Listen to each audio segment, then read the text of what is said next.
Praise god, hallelujah. ಕ್ರಿಸ್ತನಲ್ಲಿ ಪ್ರಿಯ ದೇವಜನರೇ, ನಜರೇತಿನ ಯೇಸು ಕ್ರಿಸ್ತ ನಾಮದಲ್ಲಿ ಶುಭವೂ ಕೃಪೆಯೂ ಆಶೀರ್ವಾದವು ನಿತ್ಯವೂ ನಿಮ್ಮನ್ನು ಹಿಂಬಾಲಿಸಲಿ.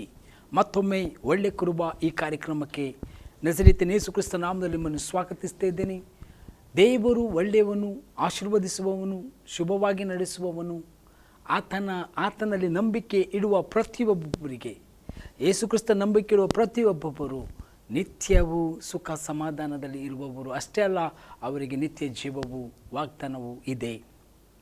ಅದಕ್ಕಾಗಿ ಈ ಲೋಕದ ಯಾತ್ರೆಯಲ್ಲಿ ಭಯಪಡಬೇಡ್ರಿ, ಕಳವಳ ಪಡಬೇಡ್ರಿ.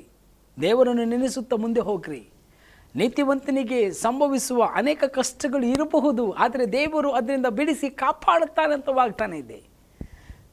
ನೀತಿವಂತನಿಗೆ ಅನೇಕ ಕಷ್ಟಗಳು ಬರಬಹುದು, ಇಲ್ಲ ಅಂತ ಅಲ್ಲ, ಆದರೆ ಬಿಡಿಸಿ ಕಾಪಾಡ್ತಾನೆ. ನಮ್ಮ ದೇವರು ಅದರಿಂದ ತಪ್ಪಿಸ್ತಾನೆ, ಅದರಿಂದ ಲಿಫ್ಟ್ ಅಪ್ ಮಾಡ್ತಾನೆ. ಅಷ್ಟೇ ಅಲ್ಲ, ಆ ಕಷ್ಟಗಳಿಂದ ನಿನ್ನ ಜೀವಿತದಲ್ಲಿ ಅನುಭವಗಳು, ನಿನ್ನ ಒಳಗಡೆ ರೂಪಾಂತರ ಉಂಟಾಗ್ತದೆ, ಬಹಳ ಚೇಂಜಸ್ಗಳು ಬರ್ತವೆ.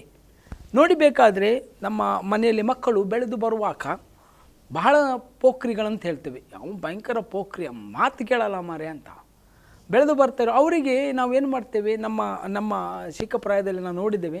ಅವ್ರಿಗೆ ಏನು ಮಾಡೋದು ಅಂದರೆ ಸಣ್ಣ ಹೋಟ್ಲಲ್ಲೆಲ್ಲ ಕೆಲಸಕ್ಕೆ ಹಾಕೋದು. ಅಂದರೆ ಈ ರಜೆ ಟೈಮಲ್ಲಿ ಆಯಿತಾ, ಹೋಟ್ಲ್ ಕೆಲಸ ಅಂದ ಕೂಡಲೇ ಶಾಲೆಯನ್ನು ಬಿಡಿಸಿ ಅಂತಲ್ಲ, ಶಾಲೆ ಹೋಗುವ ಸಮಯದಲ್ಲಿ 1-2 ತಿಂಗಳ ರಜೆ ಇರ್ತದೆ ಅಲ್ವ, ಆವಾಗ ಈ ಹೋಟ್ಲವರಿಗೆಲ್ಲ ಒಳ್ಳೆ ಚಾನ್ಸ್, ಮಕ್ಕಳಿಗೆ ಏನಾದರೂ ಕೆಲಸ ಮಾಡಲಿಕ್ಕೆ, ಈ ಮಕ್ಕಳಿಗೂ ಚಾನ್ಸ್ ಹೋಟ್ಲಲ್ಲಿ ಒಳ್ಳೆ ತಿನ್ನಲಿಕ್ಕೆ. ಅಲ್ಲಿ ಹೋಗಿ ಕೆಲಸ ಮಾಡಲಿಕ್ಕೆ ಹೋಗ್ತಾಯಿದ್ರು. ಹೋಗುವಾಗ ಆ ಕೆಲಸದ ಅನುಭವದ ನಿಮಿತ್ತ ಅಲ್ಲಿ ಹೋದ ಮಕ್ಕಳು ಅಥವಾ ನನ್ನ ಸ್ನೇಹಿತರು ಎಷ್ಟು ಚೇಂಜಸ್ಗಳು ಬಂತಂತಂದರೆ, ಅವರು ಸ್ವಭಾವ ಬದಲಾಯಿತು, ಮಾತನಾಡುವ ರೀತಿ ಬದಲಾಯಿತು. ಆ ವಾಯ್ಸ್ ಟೌನ್ ಅಂತ ಹೇಳ್ತಾರೆ, ಕೂಗುವಂಥದ್ದು, ಏಯ್ ನೀನು ಅಂತ, ಅದಿಲ್ಲ. ಈಗ ಎಲ್ಲ ನಾರ್ಮಲ್ ಸ್ಥಿತಿಗತಿ ಆವಾಗ ಯಾಕೆ ಅವನಿಗೆ ಅದು ಚೇಂಜಸ್ಗಳು ಉಂಟಾಯಿತು? ಯಾಕೆ ಅವನಲ್ಲಿ ಒಂದು ಬದಲಾವಣೆ ಆಯಿತು? ಯಾಕೆ ಅಂತ ಹೇಳಿದರೆ ಕಾರಣವನ್ನು ತಿಳ್ಕೊಳ್ಳಿ ಪ್ರಿಯರೇ. ಯಾಕೆ ಅಂತ ಹೇಳಿದರೆ, ಆ ಅನುಭವ ಹಿತಕರವಾಯಿತು. ಕಷ್ಟಾನುಭವವು ಹಿತಕರವಾಯಿತು. ಒಂದು ಅನುಭವದಲ್ಲಿ ನಡೆದು ಹೋಗುವಾಗ ಖಂಡಿತವಾಗಿ ಅದು ಹಿತಕರವಾಗಿರ್ತದೆ. ನಾವು ತುಂಬ ಸಲ ನಾವು ಹೇಳ್ತೇವೆ, ಯಾವುದಾದ್ರೂ ರೋಗಗಳು ಯಾವುದಾದ್ರು ಬಿಡುಗಡೆ ಆಗ್ತದೆ, ಸಹಿಸ್ಕೊಳ್ಬೋದು, ನೀವು ದೇವರು ನಿಮ್ಮನ್ನು ನಡೆಸ್ತಾನೆ ಅಂತ ಬಾಯಿ ಮಾತಲ್ಲಿ ಹೇಳುವುದು ಸುಲಭ. ಅದೇ ರೋಗ ಇವನಲ್ಲಿ ಬಂದರೆ ಇವನೆಷ್ಟು ತಾಳ್ಮೆಯಿಂದ ವ್ಯಕ್ತಿಯನ್ನು ಅಥವಾ ಆ ರೋಗವನ್ನು ಜಯಿಸ್ತಾನೆ, ಅದು ಮುಖ್ಯವಾದದ್ದು. ಈಗ ಕೆಲವೊಂದು ಸಲ ನಮಗೆ ಶೀತ, ನೆಗಡಿ, ಕೆಮ್ಮ, ಜ್ವರ, ತಲೆನೋವು ಇದೆಲ್ಲ ಬಂದು ಹೋಗಿದೆ, ರೋಗ ನಿಲ್ಲುವಂಥದ್ದಲ್ಲ. ಆದರೆ ಮತ್ತೊಬ್ಬ ಯಾರಾದರೂ ಆ ರೋಗದಲ್ಲಿ ಹಾದು ಹೋಗ್ತಾ ಇದ್ದಾನಂತ ಹೇಳಿದರೆ, ಡೋಂಟ್ ವರಿ, ಹೀಲ್ ಆಗ್ತಿ, ದೇವ್ರು ನಿನ್ನನ್ನು ನಡೆಸ್ತಾನೆ. ಯಾಕೆ? ನೀನು ಆ ಅನುಭವದಿಂದ ಹೋಗಿ ನೀನು ಗುಣಪಡಿಸಿಕೊಂಡಿದ್ದೆ, ಮತ್ತೊಬ್ಬನಿಗೆ ಗುಣಪಡಿಸಲಿಕ್ಕೆ, ಮತ್ತೊಬ್ಬನಿಗೆ ನೀನು ಏನು ಸಹಾಯ ಕೊಡಲಿಕ್ಕೆ, ನಿನ್ನ ಅನುಭವವನ್ನು ಹಂಚಿಕೊಳ್ಳಲಿಕ್ಕೆ ಸುಲಭವಾಯಿತು. ಅದಕ್ಕೆ ಕಷ್ಟಾನುಭವವು, ಜೀವಿತ ಯಾತ್ರೆಯಲ್ಲಿ ಬರುವಂಥ ಹೋರಾಟಗಳು, ಸಮಸ್ಯೆಗಳು ನಿನ್ನ ಜೀವಿತಕ್ಕೆ ಇತರರಿಗೆ ಒಂದು ಮಾರ್ಗದರ್ಶನವು, ಇತರರಿಗೆ ಒಂದು ಸಲಹೆ ಕೊಡಲಿಕ್ಕೆ ಅಥವಾ ಜಯವನ್ನು ಹೊಂದಲಿಕ್ಕೆ, ಇತರರು ಕೂಡ ಆ ಸಮಸ್ಯೆಯಿಂದ ಹೊರಬರಲಿಕ್ಕೆ ನೀನು ಒಂದು ಔಷಧಿಯಾಗಿ, ನೀನು ಒಂದು ಸಲಹೆ ಆಗಿ, ನೀನು ಒಂದು ಸೂಚಕವಾಗಿ ಮಾರ್ಪಟ್ಟಿದ್ದಿ. ದೇವರು ನಿಮ್ಮನ್ನು ಆಶೀರ್ವದಿಸಲಿ. ಅದೇ ಇವತ್ತು ಮಾತನಾಡೋ ವಿಷಯ, ನಂಬುವವನಿಗೆ ಎಲ್ಲ ಸಾಧ್ಯ. ನಂಬಬೇಕು. ನಾವು ಏನು ಮಾಡ್ತೀವಿ ಗೊತ್ತಾ, ತುಂಬ ವಾಕ್ಯ ತಿಂತ ಅಥವಾ ಅದನ್ನು ಸವಿದು ಅದರಲ್ಲಿ ಜೀವಿಸ್ತೇವೆ. ನಂಬಿಕೆ ಸ್ವಲ್ಪ ಕೆಲವೊಂದು ಸಲ ವ್ಯತ್ಯಾಸ ಆಗುವುದು, ಅದ್ಭುತಗಳು ತುಂಬ ನೋಡ್ತಾ ಇರ್ತೇವಲ್ಲ, ಕೆಲವೊಮ್ಮೆ ಇದಾಗ್ತದೆ ಇಲ್ವೋ ದೇವ್ರು ಏನು ಅಂಥೇಳಿ. ಯಾಕಂದರೆ ಕೊರತೆ ಉಂಟಾಗಲಿಕ್ಕೆ ಸಮಯ ಆಗ್ಬೋದು ಆಯಿತಾ. ಈ ಮಿಷಿನ್ನು ತುಂಬ ರನ್ ಆಗ್ತಾ ಇರ್ತದೆ, ಆವಾಗ ಅದರಲ್ಲಿ ಸವೆತಗಳು ಉಂಟಾಗ್ತದಂತೆ. ಈ ಮಿಷಿನ್ ರನ್ ಆಗ್ತಾ ಇರುವಾಗ ಆ ಬೆಲ್ಟ್ ಚೇಂಜ್ ಮಾಡಬೇಕು, ಸವೆತಗಳು ಆಗ್ತದೆ. ಹಾಗೆಯೇ ನಾವು ಆತ್ಮಿಕ ಲೋಕದಲ್ಲಿ ಹೋಗ್ತಾ ಇರುವಾಗ ನಮ್ಮಲ್ಲಿ ಕೆಲವೊಂದು ಸಲ ಏನು ಆ ನಂಬಿಕೆಯ ಸವೆತ, ಪ್ರೀತಿಯ ಸವೆತ ಕಡಿಮೆ ಆಗುವಂಥದ್ದು, ಸವೆತ ಉಂಟಾಗುವುದು. ಅಂದರೆ ಅದರಲ್ಲಿ ಏನೋ ಒಂದು ಆ ಮಿಷಿನಲ್ಲಿ ಆ ಹಲ್ಲುಗಳು ಸ್ವಲ್ಪ ಕಡಿಮೆ ಆಗುವುದು. ನೋಡಿ, ನಾನು ಬೈಕನ್ನು ಓಡಿಸುವಾಗ ಬೈಕಲ್ಲಿ ಒಂದು ಚೈನ್ ಸಾಕೆಟ್ ಅಂತ ಹೇಳ್ತದೆ. ಆ ಚೈನ್ ಸಾಕೆಟನ್ನು ತುಂಬ ಓಡಿಸ್ತಾ ಇರುವಾಗ ನಂತರ ಆ ಚೈನನ್ನು ಟೈಟ್ ಮಾಡಬೇಕು, ಇಲ್ಲದಿದ್ದರೆ ಕೊಟ್ಟು ಆಗ್ತದೆ. ಅದೇ ರೀತಿಯಾಗಿ ನಂಬಿಕೆಯಲ್ಲಿ ಕೂಡ ಆ ಕೊಟ್ಟು ಸೌಂಡ್ ಬರಬಹುದು. ಅದಕ್ಕೆ ಕೆಲವೊಂದು ಸಲ ಗ್ಯಾರೇಜಿಗೆ ಹೋಗಿ ಫಿಟ್ ಮಾಡಬೇಕಾಗ್ತದೆ ಅಲ್ವಾ. ಆ ಫಿಟ್ಟರ್ ಒಳ್ಳೆ ಮಾಡಿ ಮೆಕ್ಯಾನಿಕ್ ಏನು ಮಾಡ್ತಾರೆ, ಫಿಟ್ ಮಾಡಿ ಮತ್ತೆ ಆಯಿಲ್ ಹಾಕಿ ಮತ್ತೆ ಅದು ಓಡಿಸುವ ರೀತಿಯಲ್ಲಿ. ಅದೇ ರೀತಿಯಾಗಿ ನಾವು ಆತ್ಮಿಕ ರೀತಿಯಲ್ಲಿ ನಂಬಿಕೆ ಕೊರತೆ ಆಗದಂತೆ ನಮ್ಮನ್ನು ಕಾಪಾಡಿಕೊಳ್ಬೇಕು. ನಂಬಿಕೆ ಎಂದಿಗೂ ಕೊರತೆ ಆಗಬಾರದು. ನಂಬಿಕೆಯಲ್ಲಿ ನಾವು ಯಾವಾಗಲೂ ದೃಢಚಿತ್ತರು, ಸ್ಥಿರರು, ಸ್ಥೈರ್ಯವಂತರು, ಸ್ಟ್ರಾಂಗ್ ಫೌಂಡೇಶನ್ ನಮ್ಮಲ್ಲಿರಬೇಕು. ಓಕೆ, ಪ್ರಾರ್ಥಿಸಿಕೊಂಡು ಈ ಒಂದು ಸಂದೇಶ ಹೋಗುವ. ತಂದೆ ದೇವರೇ, ನಿನಗೆ ಸ್ತೋತ್ರವಾಗಲಿ. ನಂಬಿಕೆಯ ಕೊರತೆ ಆಗದೆ ಕರ್ತನೇ, ನಂಬುವುದರಿಂದ ನಂಬುವವನಿಗೆ ಎಲ್ಲ ಸಾಧ್ಯ ಅಂತ ಹೇಳುವ ಸಂದೇಶದಲ್ಲಿ ಅಪ್ಪ ನೀನು ಮಹಿಮೆಯಾಗಿ ನಡೆಸು, ನನ್ನನ್ನು ಉಪಯೋಗಿಸು.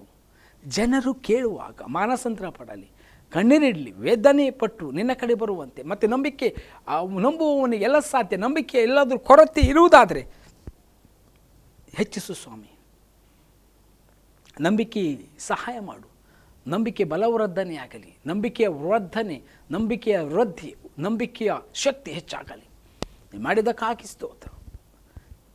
ನನ್ನನ್ನು ಪರಿಪೂರ್ಣವಾಗಿ ನಿನ್ನ ಹಸ್ತಕ್ಕೆ ಕೊಡ್ತಾ ಇದ್ದೀನಿ. ಪವಿತ್ರಾತ್ಮ ದೇವ ಸಹಾಯ ಮಾಡು. ಯೇಸುವಿನ ನಾಮದಲ್ಲಿ ಬೇಡಿದ ಜೀವನ ತಂದೆ, ಆಮೇನ್. Praise God. ಈಗ ನಾನು ಇವತ್ತು ಮಾತನಾಡುವ ವಿಷಯ ಮಾರ್ಕ ಅಲ್ಲಿ 9ನೇ ಅಧ್ಯಾಯದಲ್ಲಿ 23ರಿಂದ ಓದ್ತೇನೆ, ಆಯಿತಾ? 9ನೇ ಅಧ್ಯಾಯದಲ್ಲಿ 23ರಿಂದ. ಯೇಸು ಅವನಿಗೆ, ನಿನ್ನ ಕೈಯಲ್ಲಿ ಆಗುವ ಹಾಗಾದರೆ ಅನ್ನುತ್ತೀಯೋ, ನಂಬುವವನಿಗೆ ಎಲ್ಲ ಆಗುವುದು ಎಂದು ಹೇಳಿದನು. ಈಗ ಅಲ್ಲಿ ಯೇಸು ಬರ್ತಾ ಇದ್ದಾನೆ. ದೆವ್ವ ಹಿಡಿದಂತಹ ಅಥವಾ ಮೂರ್ಛೆ ರೋಗದಲ್ಲಿ ಆ ಮಗನನ್ನು ಪೀಡಿಸಿ ಬೆಂಕಿಯಲ್ಲಿ ನದಿಯಲ್ಲಿ ಸಾಯಿಸಲಿಕ್ಕೆ ನೋಡುವಂತಹ ಸ್ಪಿರಿಟಲ್ಲಿ ತುಂಬಲ್ಪಟ್ಟ ಆ ವ್ಯಕ್ತಿಯ ತಂದೆ, ಅವನ ವ್ಯಕ್ತಿಯ ಮಗ ಏನಾಗಿದ್ದಾನೆ, ಆ ಸ್ಪಿರಿಟಲ್ಲಿ ಇದ್ದಾನೆ. ಅವನು ಏನು ಮಾಡಿದ್ದಾರೆ, ಅದಕ್ಕಿಂತ ಮುಂಚಿತವಾಗಿ ಕೊರತೆ ಆಗಲಿಕ್ಕೆ ಕಾರಣ ಇದೆ ಪ್ರಿಯರೇ. ನಂಬಿಕೆ ಕೆಲವೊಂದು ಸಲ ಕೊರತೆ ಆಗಲಿಕ್ಕೆ ಕಾರಣಗಳು ಇರ್ತವೆ. ಏನು ಮಾಡಿದ್ದಾನೆ ಅಂದರೆ, ಒಂದು ಸಲ ಅವನ ಶಿಷ್ಯನ ಹತ್ರ ಹೋಗಿ ತೋರಿಸಿದ್ದಾನೆ. ಶಿಷ್ಯರಿಂದ ಬಿಡಿಸ್ಲಿಕ್ಕೆ ಆಗಲಿಲ್ಲ, ಯೇಸುವಿನ ಶಿಷ್ಯರಿಂದ ಬಿಡಿಸ್ಲಿಕ್ಕೆ ಆಗಲಿಲ್ಲ. ಆ ಕಾರಣದಿಂದ ಇವನಲ್ಲಿ ನಂಬಿಕೆ ಕೊರತೆ ಆಗೋದು. ನಿನ್ನಿಂದ ಆಗೋದಾದರೆ ಮಾಡು ಸ್ವಾಮಿ. ಅದಕ್ಕೆ ಯೇಸು ಫಸ್ಟ್ ಅವನಿಗೆ ರಿಪೇರಿ ಮಾಡ್ತಾನೆ. ನಿನ್ನ ಮಗನಿಗೆ ಏನು ತೊಂದರೆ ಇಲ್ಲ, ಅವನು ಬಿಡಿಸ್ತೇನೆ ನಾನೀಗ, ಸೈತಾನೀಗ ಓಡ್ತಾನೆ, ನಿನ್ನಲ್ಲಿ ಈಗ ನಂಬಿಕೆ ಕೊರತೆ ಆಯಿತು ಅಂತ ಹೇಳಿ.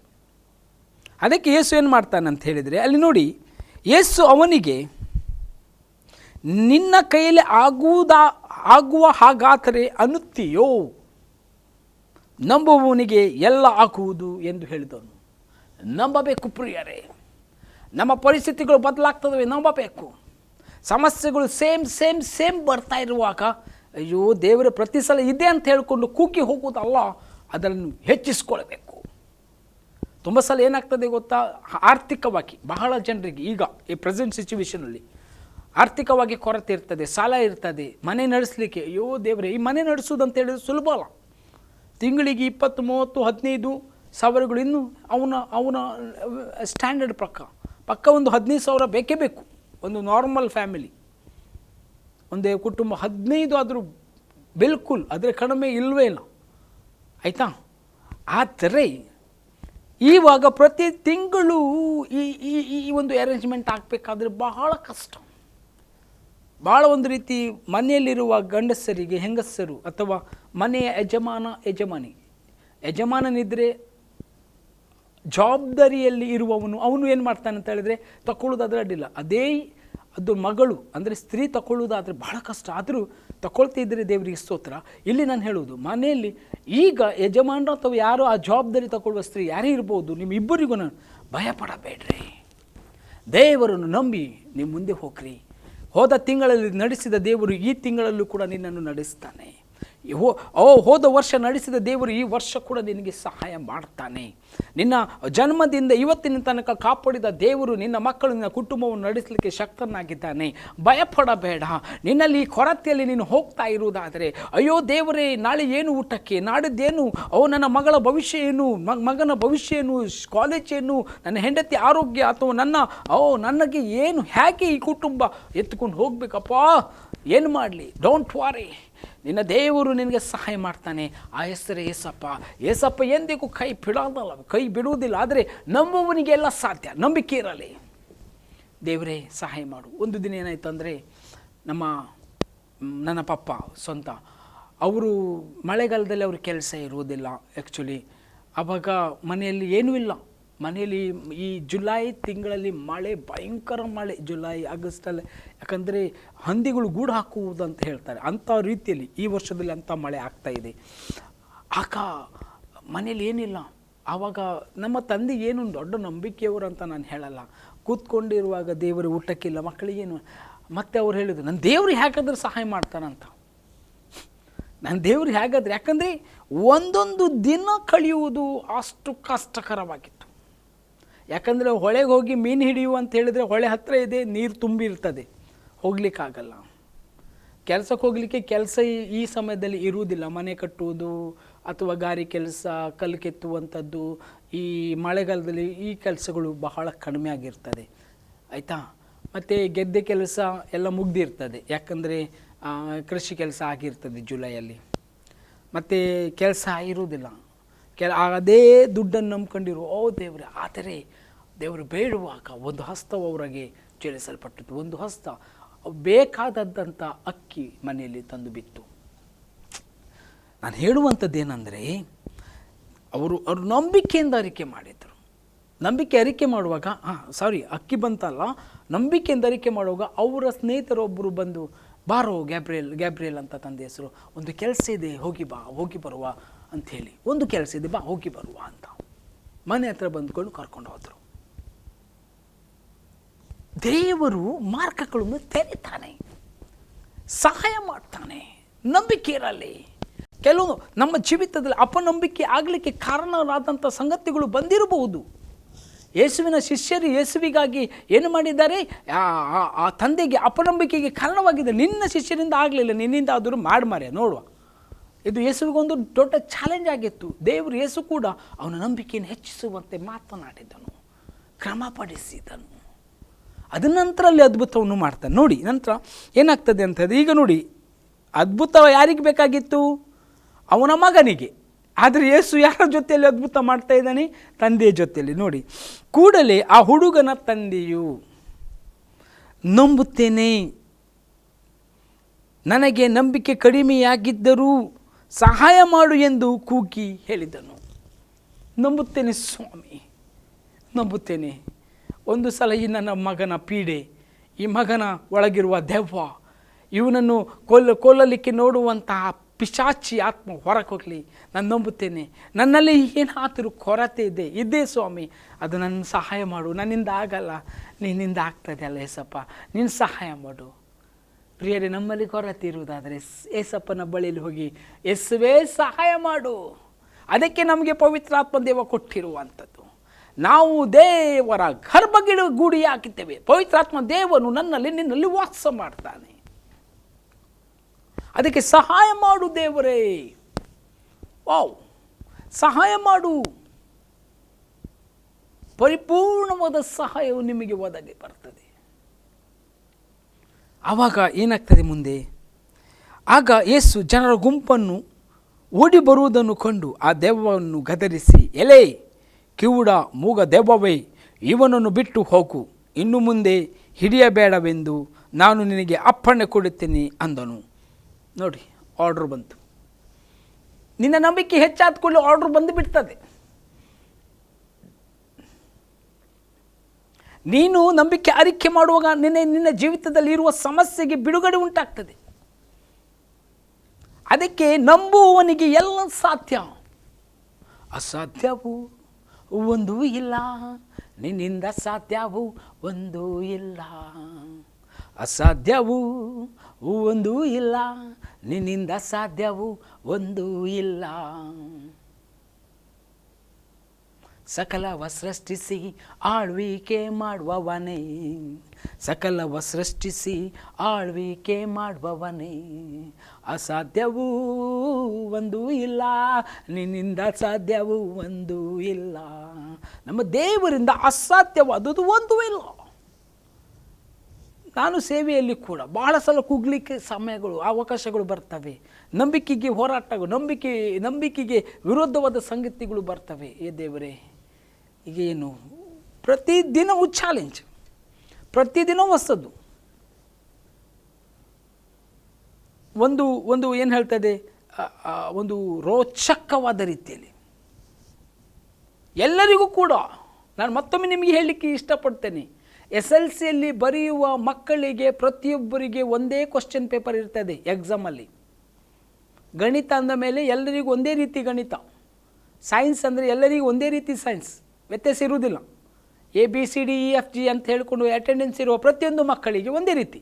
ಆದರೆ ಕೇಳ್ರಿ, ಆದರೆ ಈ ಜೀವಿತ ಎಂಬ ಯಾತ್ರೆಯಲ್ಲಿ ನನಗೆ ಮತ್ತು ನಿನಗೆ, ನನ್ನ ಅಣ್ಣನಿಗೆ, ನನ್ನ ಹೆಂಡತಿ ಮಕ್ಕಳಿಗೂ ಇರುವ ಪ್ರಶ್ನೆಗಳೇ ಬೇರೆ. ಒಂದೇ ಕ್ವಶನ್ ಪೇಪರ್ ಅಲ್ಲ.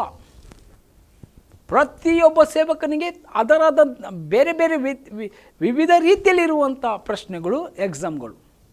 ಆದರೆ ಎಕ್ಸಾಮ್ ಎಲ್ಲರಿಗೂ ಇದೆ, ಪ್ರತಿದಿನ ಎಕ್ಸಾಮ್. ಲೈಫ್ ಅನ್ನೋದು ಎಕ್ಸಾಮ್. ಅದನ್ನು ನೀನು ಬರೀತಾ ಮುಂದೆ ಹೋಗಬೇಕು, ಅದನ್ನು ಹೋರಾಡ್ತಾ ಮುಂದೆ ಹೋಗಬೇಕು, ಜಯಿಸ್ತಾ ಮುಂದೆ ಹೋಗಬೇಕು, ಸಂತೋಷ ಬರೀತಾ ಮುಂದೆ ಹೋಗಬೇಕು. ಮುಂದೆ ಹೋಗ್ತಾ ಇರುವಾಗ ದೇವರು ನಿನಗೆ ಸಹಾಯವನ್ನು ಕೊಟ್ಟು ಜಯವನ್ನು ಕೊಡ್ತಾನೆ. ವೆರಿ ಇಂಪಾರ್ಟೆಂಟ್ ಆದ ಸಂಗತಿ. ನಾವು ಜಯಿಸ್ತಾ ಮುಂದೆ ಹೋಗ್ತಾ ಇರಬೇಕು, ಮುಂದೆ ಹೋಗ್ತಾ ಇರಬೇಕು.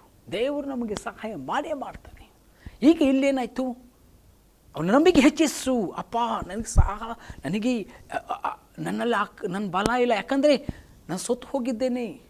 ಮಠ ಮಂತ್ರವಾದಿಗಳನ್ನು ನೋಡಿದ್ದೇನೆ, ಅವ್ರು ಬಿಡಿಸ್ಲಿಕ್ಕಾಗಲಿಲ್ಲ. ಡಾಕ್ಟ್ರುಗಳ ಬಳಿಗೆ ಹೋದೆ, ಅವರು ಬಿಡಿಸ್ಲಿಕ್ಕಾಗಲಿಲ್ಲ. ಯೇಸುವೇ, ನಿನ್ನ ಶಿಷ್ಯರ ಬಳಿಗೆ ಅವರು ಹಾಕಲಿಲ್ಲ. ಅಯ್ಯೋ, ನನ್ನ ನೇಬರ್ ಈ ಔಷಧಿ ಕೊಡು, ಡಿಕೇಶನ್ ಕೊಡು, ಆ ಪಲ್ಯ ಕೊಡು, ಈ ಸೊಪ್ಪು ಕೊಡು, ಆ ಸೊಪ್ಪು ಹಾಕು, ಮನೆಯಲ್ಲಿ ಮೆಟ್ಟಲು ಚಪ್ಪಲಿ ನಿಲ್ಲಿಸಿ ಇಡು, ಯಾರೋ ಮಾರಲಿಕ್ಕೆ ಬರ್ತಾರೆ ಅಂತ ಇಟ್ಕೊಳ್ಳೋ ಆ ಫೋಟೋ ಇಡು, ಎಲ್ಲ ಇಟ್ಟಿದ್ದೆ. ಯಾವುದನ್ನು ಬಿಡುಗಡೆ ಆಗಲಿಲ್ಲ ಸ್ವಾಮಿ. ಪ್ಲೀಸ್ ಒಂದು ಬಿಡುಗಡೆ. ನನ್ನ ಪ್ರಿಯ ಮಗನು, ನನ್ನ ಪ್ರಿಯ ಮಗಳು, ನನ್ನ ಮಗನು ನಾಶವಾಗ್ತಾ ಇದ್ದಾನೆ, ಸಹಾಯ ಮಾಡು. ಈ ಲಾಸ್ಟ್ ಚಾನ್ಸ್ ನಾನು ನೋಡ್ತಾ ಇರೋದು. ಇನ್ನು ಆಗಲ್ಲ, ನಾನು ಬಿಡ್ತೀನಿ. ಇನ್ನು ಏನಾದರೂ ಆಗಲಿ ಹೋಗಲಿ, ನನಗಿನ್ನು ಬೇಡ. ಇದೇ ಪರಿಸ್ಥಿತಿ ನೀನಿಲ್ಲಿದ್ದೀಯಾ? ಈ ಪರಿಸ್ಥಿತಿಯಲ್ಲಿ ನೀನು ದಾಟಿ ಹೋಗುವುದಾದರೆ ನಿನ್ನ ಫೈನಾನ್ಷಿಯಲ್ ಆಗಲಿ ಅಥವಾ ಆರ್ಥಿಕವಾಗಿಯೂ ಆತ್ಮಿಕವಾಗಿಯೂ ಅನಾರೋಗ್ಯದಲ್ಲಿಯೂ ಅಥವಾ ಕುಟುಂಬ ಜೀವಿತದಲ್ಲಿಯೂ ಅಥವಾ ಕೆಲಸ ಎಲ್ಲ ಕಡೆಯಲ್ಲಿ ನೋಡಿದೆ, ಆಗಲ್ಲ. ಮದುವೆ ಆಗ್ತಾ ಇಲ್ಲ ದೇವರೇ. ಎಷ್ಟೋ ಹುಡುಗಿಯರು ನೋಡಿದೆ, ಎಷ್ಟೋ ಹುಡುಗರು ನೋಡಿದೆ. ಅಯ್ಯಯ್ಯೋ, ನನಗೆ ನನ್ನ ಪಕ್ಕೆಲುಬು, ನನ್ನ ದೇಹ ಇಲ್ಲವೋ? ಇದೆ, ವೆಯ್ಟ್, ನಂಬಿಕೆ ಇರಲಿ.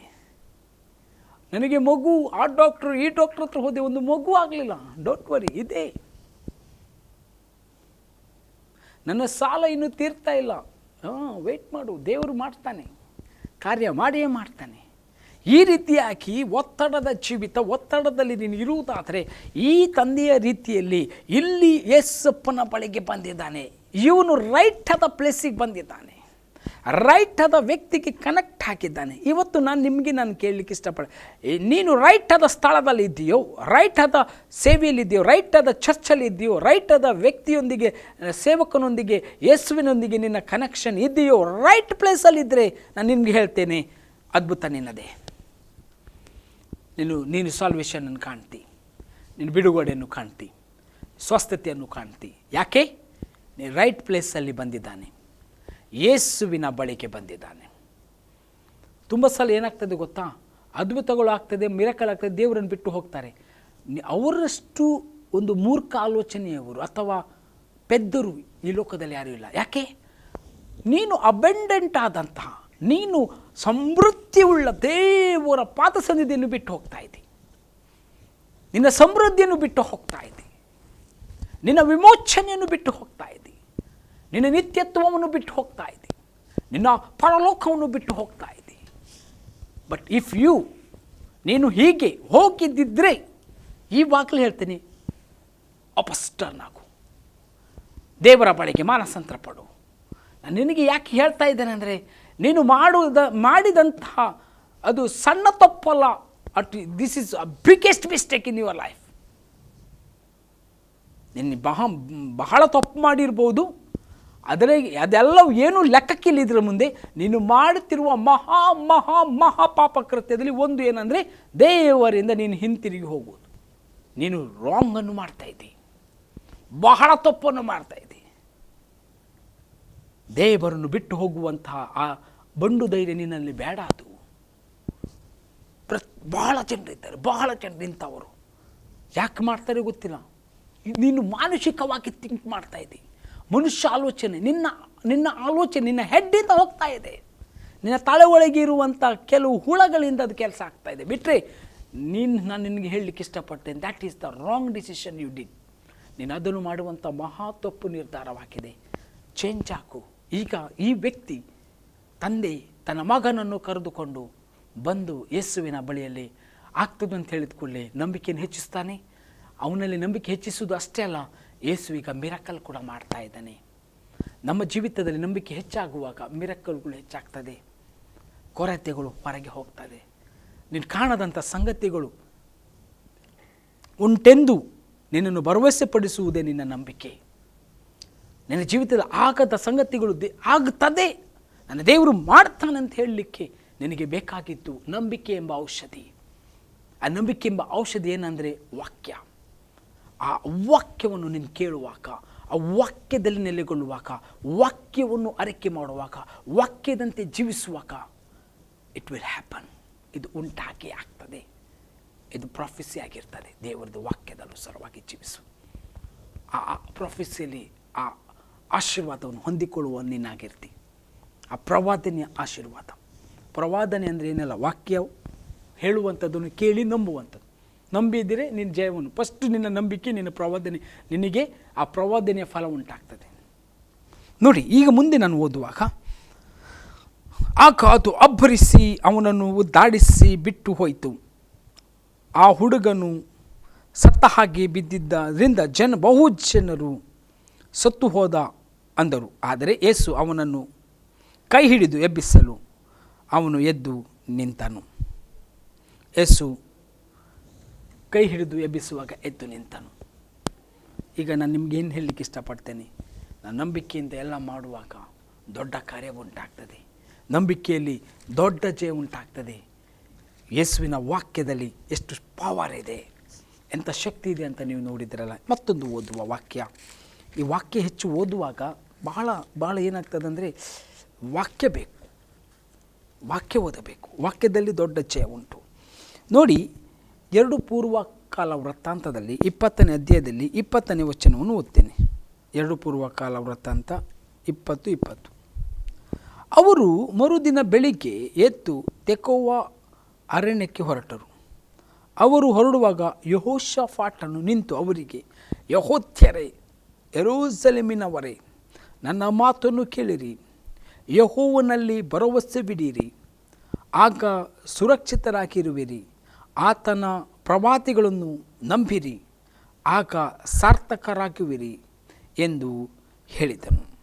ಇಲ್ಲಿ ಒಂದು ವಚನ ಏನು ಹೇಳ್ತಾ ಇದೆ ಅಂತ ಹೇಳಿದರೆ, ಯೆಹೋವನಲ್ಲಿ ಏನು ಹಿಡ್ರಿ, ಭರವಸೆ ಬಿಡ್ರಿ, ನನ್ನ ಮಾತನ್ನು ಕೇಳಿರಿ, ಆಗ ಸುರಕ್ಷಿತರಾಗಿರ್ತೀರಿ.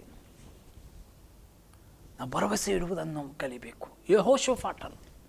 ಯೆಹೋಷಾಫಾಟನಿಗೆ ವಿರುದ್ಧವಾಗಿ 5 ಅರಸರು ಬರ್ತಾ ಇರುವಾಗ ಏನು ಮಾಡಬೇಕಂತ ಗೊತ್ತಿಲ್ಲ. ದೊಡ್ಡ ಒಂದು ಇಕ್ಕಟ್ಟಲ್ಲಿ ಅವನು ಬೀಳ್ತಾನೆ. ಆಗ ಯೆಹೋಷಾಫಾಟನು ದೇವರಿಗೆ ಮೊರೆ ಇಡ್ತಾನೆ, ಅಪ್ಪ ಸಹಾಯ ಮಾಡು. ಯುದ್ಧ ಅಂದರೆ ಸುಲಭನ? ಯುದ್ಧ ಅಂದರೆ ಬಾಣ ಬರ್ಜಿ ಇಟ್ಕೊಂಡು ಹೊಡ್ಕೊಳ್ಳೋದಲ್ಲ, ಪ್ರಾಣ ಹೋಗ್ತದೆ ಪ್ರಿಯರೇ. ಅಲ್ಲಿ ಸೋಲು ಉಂಟಾದರೆ ಅವರ ಹೆಂಡತಿ ಕುಟುಂಬ ಸಂಪೂರ್ಣ ನಾಶವಾಗ್ತಾರೆ. ಅವರು ಮಾಡಿ ಇಟ್ಟ ಆಸ್ತಿ, ಐಶ್ವರ್ಯ, ಚಿನ್ನ, ಬೆಳ್ಳಿ, ಬಾವಿ, ಮನೆ ಇತರರ ಪಾಲಾಗ್ತದೆ. ಅವರ ದನ ಕರುಗಳು ಇತರರ ಪಾಲಾಗ್ತದೆ. ಅವರು ಬೆಳೆಸಿದ ಬೆಳೆ, ಮರ, ಗಿಡಗಳು ಇತರರ ಪಾಲಾಗ್ತದೆ. ಅಷ್ಟೆಲ್ಲ ಅವರ ಸ್ವಾಸ್ಥ್ಯದಲ್ಲಿ ಅವರು ಇನ್ನು ಇಲ್ಲದಂತೆ ಆಗ್ತಾರೆ. ಯುದ್ಧ ಅಂದರೆ ಹಾಗೆ. ಈಗಿನ ಕಾಲದಲ್ಲಿ ಯುದ್ಧ ಅಂದರೆ ಭಯಂಕರ, ಇನ್ನೂ ನಡುಕ. ನ್ಯೂಕ್ಲಿಯರ್ ಬಾಂಬ್ಗಳು ಎಲ್ಲಿಂದ ಬೀಳ್ಬೋದು ಅಂತ ಗೊತ್ತಾಗಲ್ಲ. ಯುದ್ಧ ಅಂದರೆ ಭಯಂಕರ. ಅದಾಗಬಾರ್ದು, ಅದು ಒಳ್ಳೆಯದಲ್ಲ. ಎಲ್ಲ ದೇಶಗಳು ಸಮಾಧಾನದಿಂದಿರಲಿ ಪಾಪ. ಎಲ್ಲ ದೇಶದಲ್ಲಿ ದೇವರ ಭಯ ಉಂಟಾಗಲಿ. ಯುದ್ಧ ಕದನಗಳು ನಜರೇತಿನ ಯೇಸು ಕ್ರಿಸ್ತ ನಾಮದಲ್ಲಿ ಸ್ಟಾಪ್ ಆಗಲಿ. ಯಾರು ಯುದ್ಧ ಮಾಡೋದು ಬೇಡ, ಜಗಳ ಬೇಡ. ಈ 4 ದಿನದ ಜೀವಿತ ಯಾತ್ರೆಗೆ ಯಾಕೆ? 1 ದಿನ ಹುಟ್ಟಲಿಕ್ಕೆ, 1 ದಿನ ಸಾಯಲಿಕ್ಕೆ, 2 ದಿನ ಮಾತ್ರ ಜೀವಿಸಲಿಕ್ಕೆ.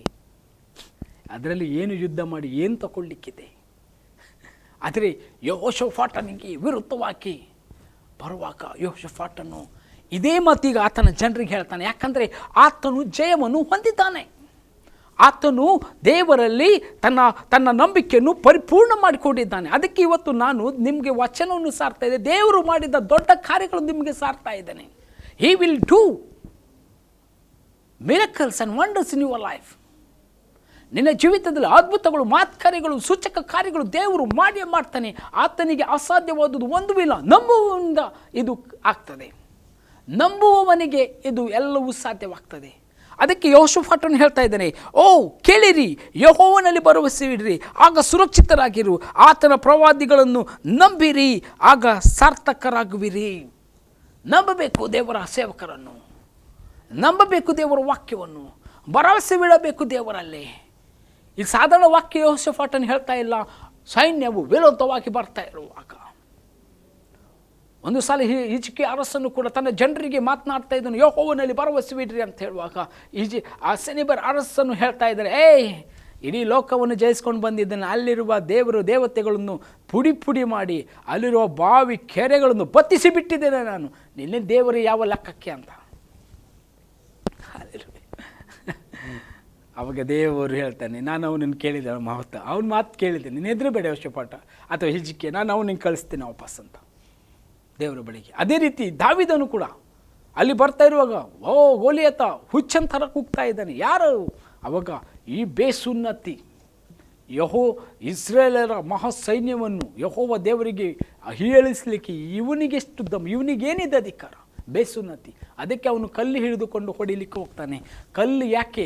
ದೇವದೋಷಣೆ ಮಾಡಿದವರಿಗೆ ಕಲ್ಲಿಂದಲೇ ಹೊಡೆದು ಸಾಯಿಸಬೇಕಂತೆ. ಅದಕ್ಕೆ ಅವನು 5 ಕಲ್ಲನ್ನು ತಗೊಳ್ತಾನೆ. 5 ವರಗಳಿಂದ ತುಂಬಲ್ಪಟ್ಟವನಾಕಿ. 5 ವರ. ಯಾವ 5 ವರ? ಅಪೊಸ್ತಲರು, ಪ್ರವಾದಿಗಳು, ಸಭಾಪಾಲಕರು, ಇವ್ಯಾಂಜಲಿಸ್ಟ್, ಟೀಚರ್ಸ್. ಈ 5 ಕಲ್ಲುಗಳು. ಅದರಲ್ಲಿ ಒಂದೇ ಉಪಯೋಗಿಸಿದವು ಅಪೊಸ್ತಲರ ಕಾಲಿಂಗನ್ನು. ಸಾಕು, ನಿನಗಷ್ಟೇ ಸಾಕು, ಒಂದೇ ಕಲ್ಲು. ಅದಕ್ಕೆ ಪ್ರಿಯನೇ, ನಿನ್ನ ನಂಬಿಕೆ ಜಾಸ್ತಿ ಆಗಲಿ, ನಿನ್ನ ನಂಬಿಕೆ ಹೆಚ್ಚಾಗಲಿ. ವಾಕ್ಯವೇ ನಿನ್ನ ನಂಬಿಕೆಯನ್ನು ಹೆಚ್ಚಿಸಲಿಕ್ಕೆ ಶಕ್ತವಾಗಿದೆ. ನಾನು ಪ್ರತಿನಿತ್ಯ ದೇವರಲ್ಲಿ ಇದ್ದೇನೆ ಅಂತ ಹೇಳಿಕೊಳ್ಳು ಆ ಮಿಷಿನ್ ಓಡ್ತಾ ಬೆಲ್ಟ್ಗಳು ಓಲ್ಡ್ ಆಗುವಾಗ ಲಟಪಟ ಅನ್ನುವ ನಂಬಿಕೆ ಆಗಿರಬಾರ್ದು. ಬೈಕಲ್ಲಿ ಓಡುವಾಗ ಚೈನ್ಗಳು ಓಲ್ಡ್ ಆಗುವಾಗ ಕಟಕಟ ಆಗುವಂಥ ನಂಬಿಕೆ ಅಲ್ಲ. ಕಟಕಟ ಶಬ್ದ ದೇವರಿಗೆ ಇಷ್ಟ ಇಲ್ಲ.